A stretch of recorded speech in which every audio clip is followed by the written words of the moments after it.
सुनो, मैं गांव से ही हूँ, गाजियाबाद से। मैं गाजियाबाद से हूँ, गांव का बंदा हूँ। गांव में जाकर देखा विकास। 2014 से पहले ना मोमबत्ती से पढ़ाई करते थे हम। जो आप कह रहे हो, आज लाइट भी है, शिक्षा भी है, स्वास्थ्य भी है, सब चीजें क्या नहीं है। मैं कह रहा हूँ ओपन चैलेंज करके। हाँ सुनो भाई, आपने अग्निवीर पे ठाया ना मुद्दा। मैं कह रहा हूँ 4 साल के लिए क्यों जरूरी है, पता किस लिए? ताकि कोई देश हम बैठे कहना ना, हर घर में से एक बंदा निकल के आएगा फौजी देश की सेवा करने के लिए, ना कि वहां पैसे कमाने नहीं जा रहा। फौजी देश की सेवा करने जा रहा है। किन गरीबों का इस देश में 70 साल में कांग्रेस ने ख्याल नहीं रखा, बेरोजगारी का सड़क पे छोड़ दिया। आज मोदी जी को 80 करोड़ का ख्याल रखने का गौरव है। सभी भाइयों को राम राम। दोस्तों स्वागत है दोबारा डिबेट में। दोस्तों आज के डिबेट काफी मजेदार होने वाला है, इसलिए आप लोग से अनुरोध है कि डिबेट को अंत तक देखिएगा। दोस्तों आज के इस डिबेट में ऑडियंस ने विवेक श्रीवास्तव को अच्छी तरह से धोया है, क्योंकि आज के इस डिबेट में जब ऑडियंस विवेक श्रीवास्तव को सवाल किया तो विवेक श्रीवास्तव ऑडियंस के सवालों का जवाब न देते हुए उल्टे उस पर चिल्लाने लगे। इस पे ऑडियंस ने किस तरह से विवेक श्रीवास्तव को धोया है, सो आप लोग डिबेट को खुद से देखिए।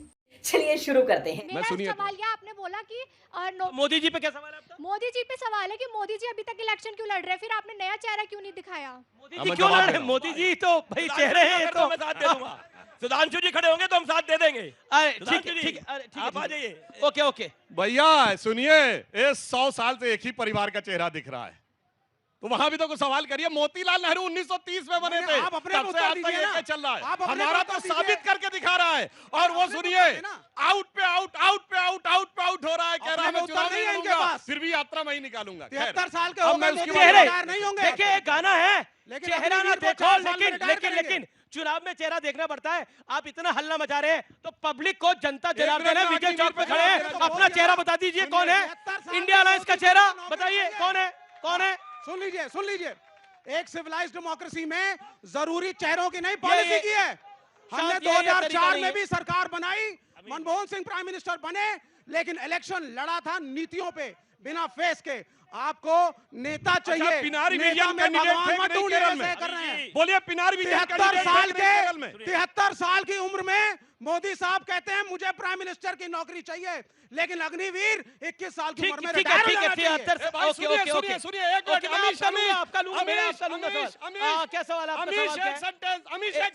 इन्होंने बोला 21 साल की उम्र में रिटायर हो जाएगा। आप ही करा रहे हो ना? 21 साल में नौकरी की उम्र शुरू होती है। नहीं, 4 साल के अंदर रिटायर कर रहे हैं ना। ये सवाल है कि बेरोजगारी जो एम्प्लॉयमेंट देश में है सर, बड़े आज के जमाने में 21 मतलब ग्रेजुएट लोग 83% है जो बेरोजगार है। ILO की रिपोर्ट आई है, 83% लोग बेरोजगार हैं। और यहाँ पर जितने भी लोग बैठे हुए, कोई भी बेरोजगारी और महंगाई पर बात नहीं कर रहा है। सभी लोग हिंदू मुस्लिम पाकिस्तान हिंदुस्तान की बात कर रहे हैं। जो इस देश का युवा है उस पर बात कब होगी? और जी ओके।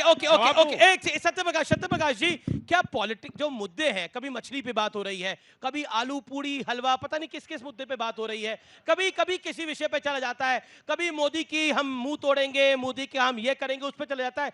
चुनाव रियल मुद्दों पे क्यों नहीं है? चुनाव वास्तव में आप संकल्प पत्र पढ़ेंगे तो रियल मुद्दों पर ही चुनाव है। मोदी जी पिछले 10 सालों में उन्होंने जो काम किया, उन्होंने पूरे इंटरव्यू में बताया है, उन्हीं मुद्दों पर चुनाव। वो विपक्ष से सकारात्मक भूमिका की उम्मीद में बैठे हैं कि इन मुद्दों पर बात होगी। विपक्ष खुद ही ले आता है ऐसे मुद्दे कि राम मंदिर में नहीं जाएंगे, धारा 370 पर हम, वो कह रहा है विपक्ष की भारत जोड़ने निकले थे, कह रहे धारा 370 फिर ला देंगे। यूनिफॉर्म सिविल कोड पर उनका स्टैंड क्लियर नहीं है। परमाणु बम खत्म करने वाले लेफ्ट ये कहते हैं भारत का परमाणु बम खत्म कर देंगे। ये राष्ट्रभक्त है ना? ये तमाम राष्ट्रभक्तों ने सर्जिकल स्ट्राइक पर क्या सवाल पूछा था? इस देश की सेना से सवाल पूछा था। हम विरोध में थे, नीतीश कुमार विरोध में थे, एनडीए में नहीं थे। नीतीश कुमार ने आगे बढ़कर सर्जिकल स्ट्राइक का समर्थन किया था। बोलते किसी के नीतीश, हम विरोध में थे एनडीए के, हमने सर्जिकल स्ट्राइक मुझे याद है। ये देखिए, अरविंद केजरीवाल का क्या सवाल था, ममता दी का क्या सवाल था, और कितने सैनिक मारोगे वोट देने के लिए? कैसे नहीं आएगा ये मुद्दा? रोजगार पर हम बात करते हैं, अगर 46 देखिए देखिए रोजगार भी मुद्दा है, राष्ट्र सुरक्षा भी मुद्दा है, सब मुद्दे हैं, लेकिन जब तक हमारा देश मजबूत नहीं होगा कुछ नहीं होगा। इसलिए हमें मजबूत मुल्क चाहिए। और मैं आता हूं और आप लोगों से मैं राय लेना चाहता हूं कि चुनावों में जो मुद्दे हम चल रहे हैं, आपको स्ट्रांग नेशन, मजबूत देश चाहिए? मेरा सवाल बीजेपी से है कि राम मंदिर और 370 हटाने के अलावा हमें उन्हें वोट क्यों देना चाहिए? क्यों देना चाहिए? एक अच्छा सवाल है। बीजेपी को वोट क्यों करें? आपने राम मंदिर बनाया और 370 ही तो हटाया है। राम मंदिर बनाना क्या बड़ी बात थी? बताता हूं, खाली राम मंदिर नहीं बना है। सुनिए, 25 करोड़ लोग एक्सट्रीम पॉवर्टी से बाहर आए हैं, 11 करोड़ घरों में शौचालय मिला है, 16 करोड़ घरों में नल से जल मिला है, 4 करोड़ निर्धनों को प्रधानमंत्री आवास मिला है। और मैं ये भी बताना चाहता हूँ, हर गांव का राशन सुनिए, देना पड़ा है। आज भारत का कोई ऐसा बीजेपी प्रदेश से क्या जहां एयरपोर्ट ना हो, हर प्रदेश में एयरपोर्ट मिला है। और सुनिए क्या तरीका ये इस देश की सच्चाई है, ये भी बता दीजिए जरा। 80 करोड़ लोगों को सरकार खाना देती है, ठीक है, राशन आप देती है, बीजेपी तो से मैं इसका जवाब देना चाहता हूं। विवेक मैं आपको देश को समझ 80 करोड़ पे मैं जवाब देना चाहता हूं जी। जिन गरीबों का इस देश में 70 साल में कांग्रेस ने ख्याल नहीं रखा, बेरोजगारी का सड़क पे छोड़ दिया, आज मोदी जी को 80 करोड़ का ख्याल रखने का गौरव है। उनको गरीबी रेखा से बाहर निकाल रहे, नीतीश कुमार 25 करोड़ लोगों शांत हो को जाओ। गरीबी रेखा से बाहर निकाला। और तमाम राज्य जहां भारतीय जनता पार्टी की सरकार है और लेफ्ट से विकास दर में आगे है, दिल्ली से बिहार का विकास दर आगे है, केजरीवाल जी चला रहे सरकार, दिल्ली से बिहार का विकास दर आगे, ऐसी सरकार चला रहे।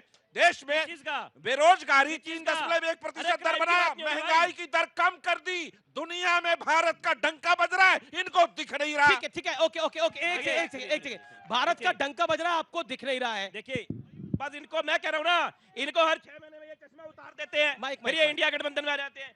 अभी तो शराब घोटाले पे आपको हर घेर 6 रही थी महीने में कांग्रेस, 10 साल की बात करें, पौने 2 महीने में शराब कितनी घोटाले बार पर बदल कांग्रेस चुके। घेरी, क्या चुप हो ये करप्शन नहीं है? लोगों से वोट मांगना, लोगों से किसी और corruption पार्टी के नहीं है, नाम पे, ओके, किसी और पार्टी के सवाल नाम पे, सवाल हर पीछे 6 भी आ रहा हूं, महीने पीछे भी आ रहा हूं, पीछे भी आ रहा हूं, भाई आ रहा हूं। अरे राजू जी से सवाल लूंगा। ओके ओके, सवाल क्या है आपका? सर जैसे इनका देखिए, इनको बेरोजगारी से इनका ये क्वेश्चन है कि जब पानी 15 रुपए था तो एक आदमी पूरे महीने में कपड़े धोता था, पानी पीता था। अब जब पानी 40 रुपए हुआ तो उससे आदमी को क्या है सर? क्या कह रहे हैं? ये कह रहे हैं आप उल्टा बोल रहे हैं क्या? सर पहले पानी 15 रुपए में भर महीने नहाते भी थे, कपड़े भी धोते थे, पीते भी थे। आज के डेट में आम आदमी के राज में 40 रुपए में एक दिन पानी पीने को मिलता है। आपका क्या पॉइंट है? ठीक है, आप हो गया। अरे आपको हुआ। अरे मैं आपसे लूंगा। और किसका सवाल है? मैं आ रहा हूँ, पीछे भी आ रहा हूँ। क्या सवाल है आपका? बोलिए। पूछना चाहता हूँ, जो कह रहे हैं ना गांव में विकास नहीं हुआ, सुनो मैं गांव से ही हूँ, मैं गाजियाबाद से हूँ, गांव का बंदा हूँ। गांव में जाकर देखा विकास। 2014 से पहले ना मोमबत्ती से पढ़ाई करते थे हम। जो आप कह रहे हो, आज लाइट भी है, शिक्षा भी है, स्वास्थ्य भी है, सब चीज है, क्या नहीं है? मैं कह रहा हूँ ओपन चैलेंज करके। और सुनो भाई, आपने अग्निवीर पे ठाया ना मुद्दा। मैं कह रहा हूँ 4 साल के लिए क्यों जरूरी है? पता किस लिए? ताकि कोई देश हम पे अटैक करे ना, हर घर में से एक बंदा निकल के आएगा फौजी, देश की सेवा करने के लिए, ना कि भाज के पैसे कमाने नहीं जा रहा। फौजी देश की सेवा करने जा रहा है, पैसे कमाने नहीं जा रहा। देशभक्ति दिल से होती है, ना कि पैसे से। देशभक्ति दिल से होती है, ना कि पैसे से।